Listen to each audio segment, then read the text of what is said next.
Şunu hayal etmeni istiyorum. Şehrin en işlek, en kalabalık caddesindesin.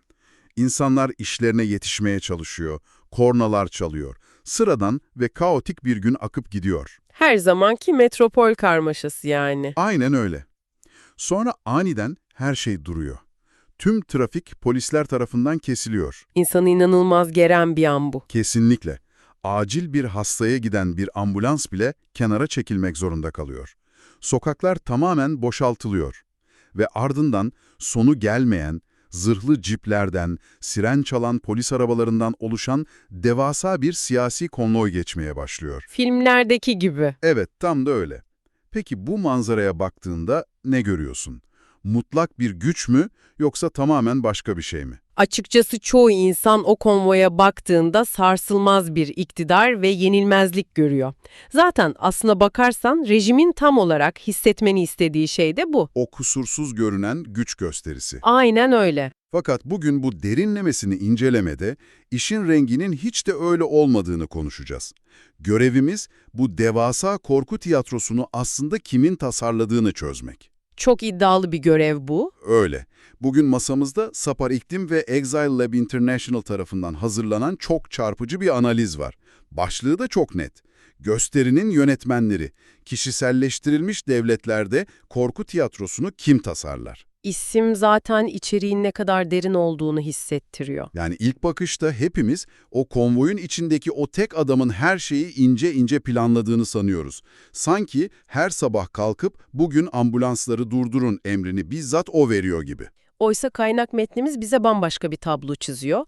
Siyasi gösterinin arkasında kendi kendini üreten çok daha karmaşık bir makine olduğunu ortaya koyuyor. Siyaset biliminde bu sistemler kişiselleştirilmiş otoriter rejimler olarak tanımlanıyor. Kurumlar, anayasalar veya bağımsız yargı tamamen çöktüğünde ortaya çıkan bir yapı bu. Dur, bunu biraz somutlaştıralım. Kurumların çökmesi tam olarak ne anlama geliyor pratik hayatta? Yasaların ve kuralların yerini tamamen ritüellerin alması demek bu. Gücün yeni para birimi artık liyakat veya diplomalar değil, Ne peki? lidere fiziksel veya sembolik erişim. Ve tabii toplumun duygusal yönetimi. Bak bu çok ilginç, yani bunu devasa bir şirkete benzetebiliriz o zaman. Düşünsene, şirketteki insan kaynakları departmanı, performans kriterleri, kurallar falan bir anda buharlaşıyor. Kesinlikle çok doğru bir benzetme. Şirketteki başarın artık ürettiğin değere göre belirlenmiyor. Sadece CEO'nun özel asansörüne binebilme ayrıcalığına sahip olup olmadığına göre ölçülüyor. Ve CEO'ya kim daha yakın, onun fıkralarına kim daha yüksek sesle gülüyor, bütün mesele bu. Aynen öyle.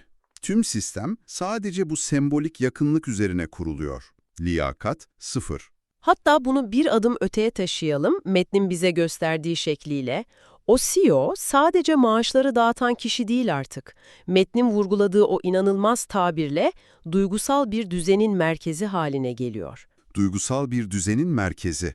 Vay canına. Evet, o asansöre binenler sadece işlerini korumakla kalmıyor, dışarıdaki herkesin kime saygı duyacağını, kimden korkacağını da o asansördeki hiyerarşiye göre şekillendiriyorlar. Güç tamamen o tek bir bedene indirgeniyor. Tamam da bütün o kalabalık figüran grubunu düşün. O kapatılan yolları, havada uçan helikopterleri tek bir kişinin yönetmesi fiziken imkansız. Kesinlikle imkansız. O kusursuz konvoyu, o boş sokakları organize eden görünmez ipler kimin elinde o zaman? Madem sistem kurumları yok ediyor, o boşluğu dolduracak kendi yönetmenlerini yaratıyor olmalı. Analize göre sahne arkasındaki en büyük yönetmen bizzat güvenlik aygıtı. İstihbarat servisleri, başkanlık korumaları, protokol departmanları gibi yapılar. Beklenen olağan şüpheliler yani. Ama burada çok kritik bir detay var. Bu birimlerin asıl işi sadece gücü korumak değil. Asıl işleri gücün kutsallığını ve dokunulmazlığını sürekli abartmak. Abartmak mı? Neden abartsınlar ki durduk yere? Siyaset biliminde buna rejimi sağlama alma veya darbeye karşı koruma mekanizması deniyor. Güvenlik güçleri kendi bütçelerini ve o devasa varlıklarını haklı çıkarmak için lideri tek bir şeye inandırmak zorundadır. Tehlikenin her yerde olduğuna. Aynen öyle. Tehlike her yerde demek, biz sana her saniye lazımız demektir. Ya bir saniye, burada araya girmek zorundayım. Biraz şeytanın avukatlığını yapacağım açıkçası. Tabii, dinliyorum. Hani güvenlik aygıtı durduk yere paranoya yaratıyor diyoruz ama dürüst olalım. Bu tarz otoriter liderlerin içeride ve dışarıda gerçekten de bir sürü düşmanı yok mu? Yani o 100 araçlı konvoy, keskin nişancılar falan. Evet, bir tehdit gerçekliği hep var. Belki de birileri gerçekten lideri ortadan kaldırmak istiyordur ve bu önlemler bir tiyatro değil, düpedüz hayatta kalma zorunluluğudur. Kaynak metnimiz bu gerçek tehdidi biraz küçümsüyor mu acaba? Hayır, Metin tehdidin sıfır olduğunu iddia etmiyor kesinlikle. Burada işaret edilen şey çok farklı. Tehdidin yönetiliş ve sergileniş biçimini eleştiriyor Metin. Nasıl yani? Şöyle düşün, eğer amaç gerçekten sadece güvenliği sağlamak olsaydı, modern istihbarat ve teknolojiyle bu çok daha görünmez, çok daha sessiz yapılabilirdi, değil mi? Tabii kameralar var, dronlar var, her şey dijital zaten. Hah, tam da bu yüzden en gürültülü, en göze batan, en abartılı yol seçiliyor bilerek. Neden? Çünkü güvenlik bürokrasisi lidere dönüp şunu söylemek istiyor. Efendim, durum o kadar kritik ki sokağa çıkmanız için 10.000 polisi seferber etmemiz gerekti. Biz olmazsanız mahvolursunuz. İnanılmaz bir manipülasyon bu. Lider toplumdan izole oldukça güvenlik aygıtının sistemdeki gücü de devasa şekilde artıyor o zaman. Kesinlikle. Ve güvenlik aygıtı güçlendikçe de sıradan halk daha fazla potansiyel tehdit olarak kodlanıyor. Herkes bir şüpheliye dönüşüyor. Yani güvenlik görevlileri aslında kendi imparatorluklarını ayakta tutmak için tehlikeyi sahnede sürekli devleştiriyorlar. Çok doğru bir özet oldu bu. Peki ya sivil tarafta ne oluyor? O sokakları köpüklü sularla yıkayanlar, devasa pankartları asanlar falan var ya, onlar bu tiyatronun neresinde duruyor? Mekanizmayı açıklıyor. Buna beklentisel itaat diyorlar. Beklentisel itaat. Bu kavramı biraz açmamız lazım. Tam olarak ne demek bu? Otoriter sistemlerdeki bürokratlar dürüstlüğün veya liyakatin onları kurtarmayacağını çok çabuk öğrenirler. Onları kurtaracak tek şey gücü elinde tutanı memnun etmektir. Ve sorun çıkmasını engellemek tabii. Aynen. Her türlü utanç verici durumu daha başlamadan yok etmektir. Beklentisel itaat şu demek, lider daha bir şey istemeden bürokratın onun ne isteyebileceğini veya neye kızabileceğini tahmin edip ona göre aşırı önlem almasıdır. O zaman yolların gereğinden fazla temizlenmesi, sadece liderin geçeceği güzergahtaki binaların ön cephelerinin alelacele boyanması falan hep bu yüzden. Arka taraflar harabe gibi kalıyor ama önden saray gibi görünüyor. Tamamen vitrin düzenlemesi. Bu bir devlet yönetimi değil ki. Bu resmen panik halindeki bir düğün organizatörü psikolojisi. Harika bir benzetme gerçekten. Hani aman kayınvalide geliyor çabuk halının altını süpürün der gibi koca bir ülkeyi halının altına süpürüyorlar resmen.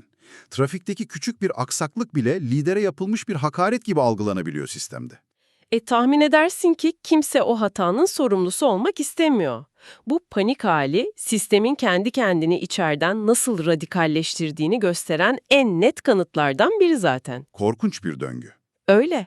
Her bürokratik kademe bir öncekinden daha abartılı davranmak zorunda hissediyor. Mesela vali sokağı temizletirse emniyet müdürü o sokağa 3 katı polis yığar. Yerel parti başkanı da o sokağın kenarına lideri alkışlayacak tek tek önceden seçilmiş kalabalıklar yerleştirir herhalde. Aynen öyle, çalışıyor çarklar. O hiyerarşide kimse çıkıp da arkadaşlar yahu bir sokağı 3 kere sabunla yıkamak çok saçma diyemez. Derse ne olur? İtirazı yapan ilk kişi anında sadakatsiz, hain veya rejimin altını oyan kişi ilan edilme riskiyle karşı karşıya kalır. Giyotine gider yani mecazi anlamda. Dolayısıyla sistem kendi kendini körükleyen, çıldırmış bir abartı motoruna dönüşüyor, rasyonellik tamamen pencereden uçup gidiyor. Kesinlikle öyle. İşin daha da tuhaf tarafı şu, tüm bu bürokratlar, valiler, güvenlik şefleri her şeyi böyle mükemmel gösterdiğinde en tepedeki kişiye ne oluyor asıl? Metin, liderin bu gösterinin sadece yönetmeni değil, aynı zamanda tutsağı haline geldiğinden bahsediyor. En büyük paradoks da burada yatıyor zaten. Bu durum bana liderin yüzüne kalıcı bir sanal gerçeklik gözlüğü, böyle bir VR seti takılmasını hatırlatıyor. Çok isabetli bir metafor bu. Düşünsene, dışarıda ekonomi kötü olabilir, altyapı çöküyor olabilir ama o gözlüğün içinde, liderin dünyasında kendi bürokratlarının çektiği kusursuz bir film dönüyor. Sokaklar pırıl pırıl, herkes mutlu, herkes alkışlıyor Ve lider bir süre sonra gerçek dünyanın cidden böyle olduğunu sanıyor. Analizimizde buna çok net bir isim veriliyor. Bilgisel körlük. Lider tam bir bilgisel körlük yaşıyor. Bilgisel körlük. Sistem kendi doğası gereği gerçekliği filtreliyor yani. Aynen öyle. Kötü haberler asla yukarı çıkamıyor. Çünkü kötü haberi veren elçi bir anda sorunun sorumlusu ilan edilebilir. Sıradan hayatın o kaotik ve kirli doğası liderden özenle gizleniyor, eleştiriler tamamen buharlaşıyor. İnanılmaz. Hatta metnimiz bu duruma çok spesifik ve çok çarpıcı bir örnek de veriyor. Türkmenistan örneği. Evet ya, metindeki o Türkmenistan örneği inanılmazdı gerçekten. Biraz açalım mı o kısmı dinleyenler için? Tabii. Türkmenistan'da Niyazov ve sonrasındaki Berdimuhamedov dönemleri bu bahsettiğimiz sanal gerçekliğin adeta ete kemiğe bürünmüş halidir. En uç noktasıdır. Neler yapılmış mesela? Günlerce önceden kapatılan yollar, saniye saniye koreografisi yapılmış, saniyesi şaşmayan başkanlık ziyaretleri var.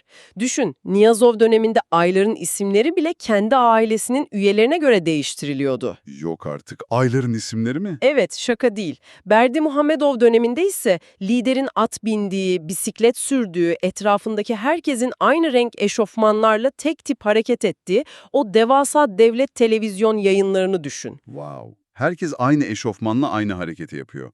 Koca bir ülke figüran olmuş. Tam olarak öyle.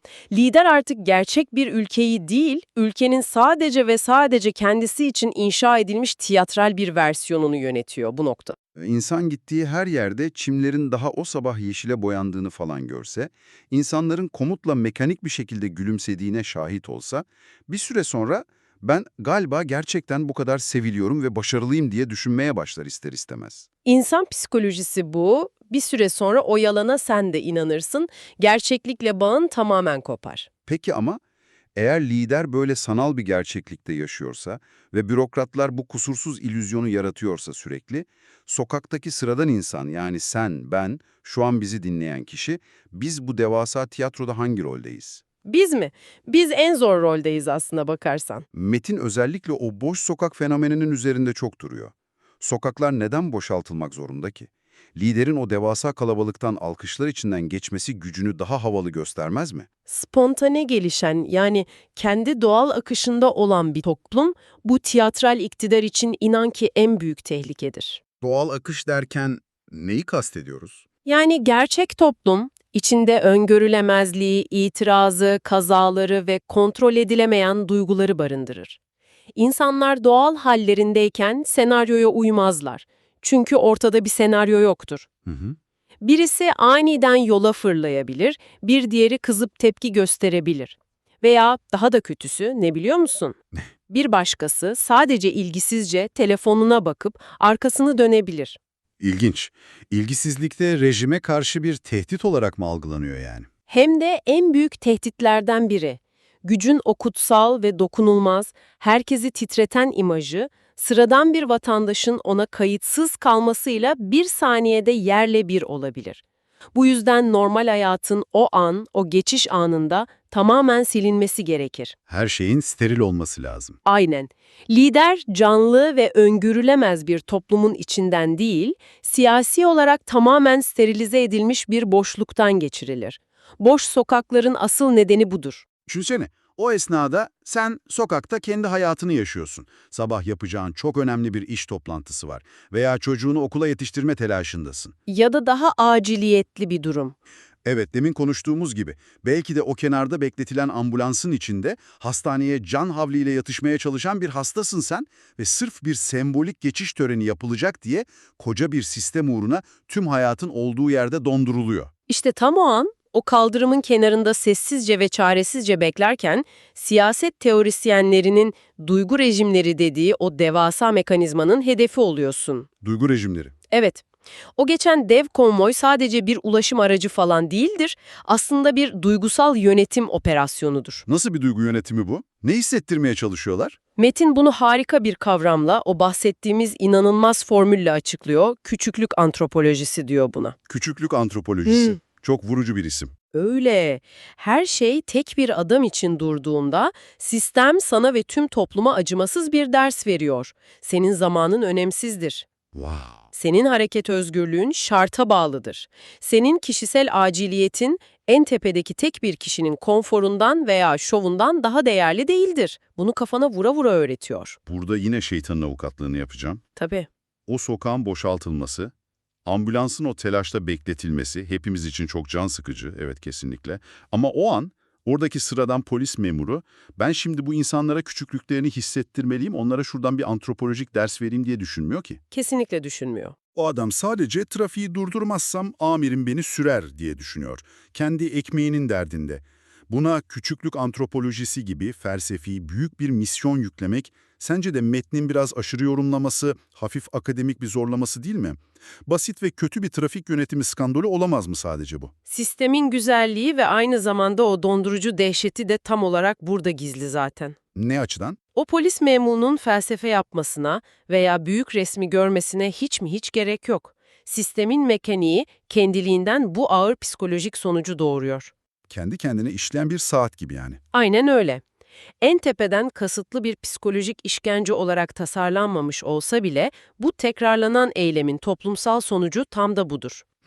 Güç, sıradan insan gerçekliğinin o kadar üstünde bir yere konumlanır ki, insanlar sokaklarda sürekli bekletildikçe kendi hakları, kendi özgürlükleri ve kişisel önemleri hakkında çok daha düşük beklentilere sahip olmayı içselleştirirler. Bu tiyatro onlara "siz küçüksünüz, güç ise büyük" mesajını beynin en ilkel kodlarına kadar işler. Farkında bile olmadan ezilirsin. İnanılmaz bir tespit gerçekten. Küçüklük antropolojisi. Yani konvoy geçerken bekleyen o sessiz, yorgun kalabalık. Sadece fiziksel olarak kenarda durmuyor, zihinsel olarak da kendi önemsizliğini kabul etmeye zorlanıyor her defasında. Maalesef öyle. Peki ama madem lider sanal bir gerçeklikte, o bahsettiğimiz VR gözlüğüyle yaşıyor, bürokratlar hata yapmaktan korktukları için sokağa boyayıp o abartılı sahneleri kuruyor, halk da kendi küçüklüğünü ezberleyip susuyor, bütün bunları koordine eden, o yönetmen koltuğunda en tepede oturup motor diyen nihai kişi kim o zaman? İşte analizin bizi getirdiği o en vurucu, o en rahatsız edici, nihai gerçek şu ki, ortada tek bir yönetmen yok. Nasıl yok? Biri bu çarkı çeviriyor olmalı. Makineyi asıl çalıştıran yakıt, korkunun ta kendisi. Sadece korku mu? Evet. Lider güvende olmak istiyor ve ihanete uğramaktan korkuyor. Güvenlik birimleri kendi devasa önemlerini ve bütçelerini kaybetmekten korkuyor. Bürokratlar cezalandırılmaktan, göze batmaktan feci halde korkuyor. Toplumda tehlikeye girmekten, o gücün hedefi olmaktan korkuyor. Aynen. Korku, herkesin kendi rolünü kusursuz oynamasını sağlayan o görünmez gizli senarist haline geliyor. Sistem kendi kendini üreten bir döngüye, bir canavara dönüşüyor. Ve işin en acısı da artık kimse, o en tepedeki mutlak lider bile bu devasa makineyi tam anlamıyla kontrol edemiyor. Arabanın otopilota bağlanması ama direksiyonun da kilitlenmesi gibi bir şey bu anlattığın. Herkes sistemin dişlisi oluyor bir şekilde ama sistemi durduracak fren pedalı kimsede yok. Çok doğru bir benzetme. Uzmanların analiz ettiği çok kritik bir kırılma noktası var burada. Şunu asla unutmamak gerekiyor. Konvoy ne kadar büyükse, güvenlik önlemleri ne kadar o absürt seviyede abartılıysa, Evet.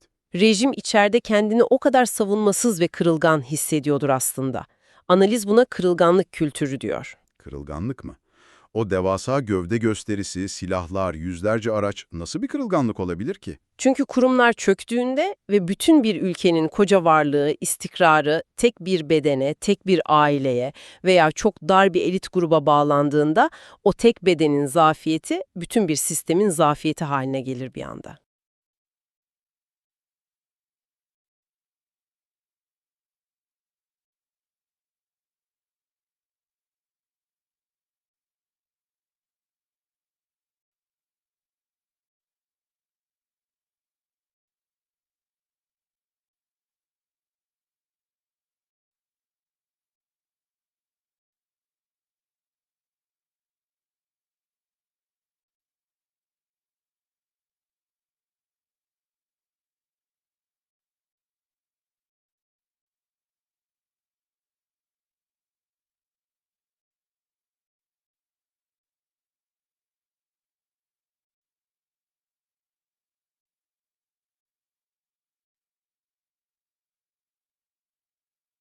Bir anayasal kurum yara aldığında kendini mekanizmalarıyla onarabilir ama gücün kurumsal bir temeli, bir yasal dayanağı yoksa sürekli bir yenilmezlik performansı sergilemek zorunda kalırsınız. Hani aman maskem düşmesin diye her gün daha da bağırmak gibi. Kesinlikle.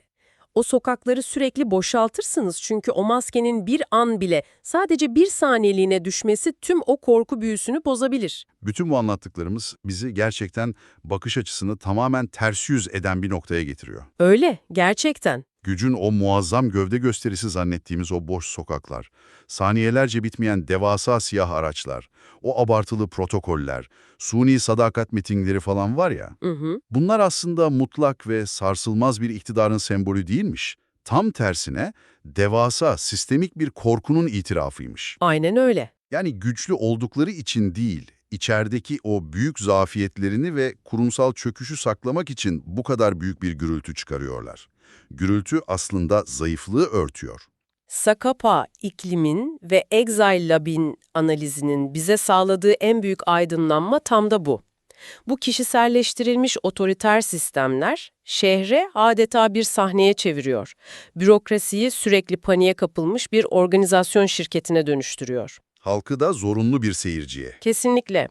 Siyaset dediğimiz şey artık tartışılan bir şey olmaktan çıkıp sadece izlenen ve körü körüne itaat edilen bir koreografiye dönüşüyor.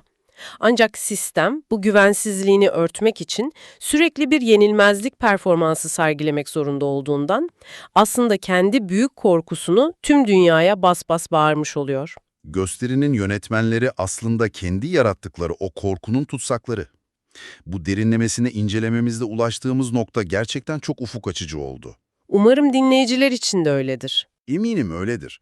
Artık televizyonda veya kendi sokağında o devasa konvoyları, o abartılı güvenlik önlemlerini, sivil hayatı resmen donduran o suni sadakat gösterilerini gördüğünde bunun sadece bir güç meselesi olmadığını bileceksin. O boyalı cephelerin, temizlenmiş yolların arkasında işleyen o çaresiz beklentisel itaati göreceksin. Kendi varlığını sürekli haklı çıkarmaya çalışan o güvenlik paranoyasını anlayacaksın. Ve en önemlisi, tamamen sanal bir gerçeklikte o VR gözlüğüyle yaşayan bir liderliği fark edebileceksin. O boş sokaklar güç değil, korkunun ta kendisi. Kesinlikle öyle. Bugünkü incelememizi son provokatif bir düşünceyle noktalamak istiyorum. Merakla bekliyorum. Eğer tüm bu devasa korku tiyatrosu, bu devasa çark tamamen zoraki bir mükemmellik ve üretilmiş sahte bir duygu üzerine kuruluysa, eğer her şey bürokrasinin abartısına ve halkın o zorunlu sessizliğine bağlıysa, Evet. acaba bürokrasinin o sahte cepheleri boyayacak, yolları 3 kere sabunla yıkayacak enerjiyi veya kaynağı bulamadığı o ilk gün ne olacak? Çok kritik bir an olurdu o. Ya da bence daha da önemlisi, o kaldırımda sessizce bekleyen sıradan seyirci, yani halk, artık kendisinden beklenen o küçüklüğü hissetmekten yorulup o senaryoyu oynamaktan vazgeçtiğinde, o hep yenilmez sanılan şaşalı tiyatro perdesi sence ne kadar sürede çöker? Bunu bir düşün. Bir sonraki derinlemesine incelememizde görüşmek üzere. Görüşmek üzere.